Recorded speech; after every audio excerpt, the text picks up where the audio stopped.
Ce graphique, tu dois le connaître, il est absolument incroyable et il résume à lui seul une des plus grosses débâcles de toute l'histoire militaire française. Aujourd'hui encore, on le considère comme un des chefs-d'œuvre de la visualisation de données. Il date de 1869, on le doit à Charles Minard, ingénieur français, et il permet en un coup d'œil de comprendre l'étendue des pertes de la grande armée de Napoléon au moment de la campagne de Russie en 1812. L'épaisseur de la ligne correspond au nombre de soldats et la ligne beige, c'est le trajet aller, environ 400 à 450 000 hommes en juin traversent le Niémen, dont une moitié de Français, mais aussi des Alliés, Allemands, Polonais, etc. Et dès le départ, on observe que la ligne s'amincit. On a d'abord des groupes qui sont détachés pour aller attaquer Saint-Pétersbourg, par exemple, mais surtout, on a des longues marches, des maladies, épidémies de typhus, dysenterie et des gros problèmes de ravitaillement. Les hommes partent avec 4 jours de vivres. Napoléon compte sur une campagne rapide, mais aussi sur les convois des Alliés pour ravitailler, sur des réquisitions sur place en Russie. Problème,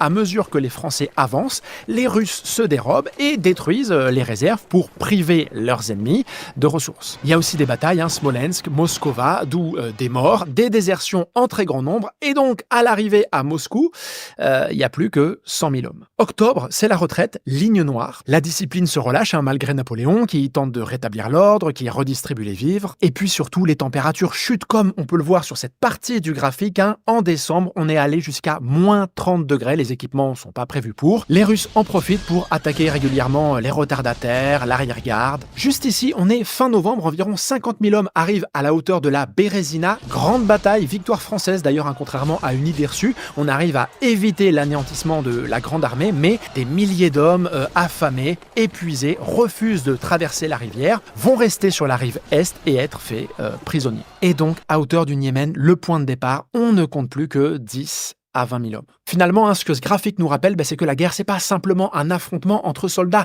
Les batailles sont assez peu responsables de l'amincissement de la ligne. Pour l'emporter, il faut tenir compte de tout un tas de contraintes extrêmement lourdes, les éléments naturels, la superficie du théâtre d'opération, ici absolument immense, et puis surtout, la logistique, ravitaillée en vivres, en armes, et c'est certainement sa mauvaise gestion qui est la principale cause du désastre de 1812.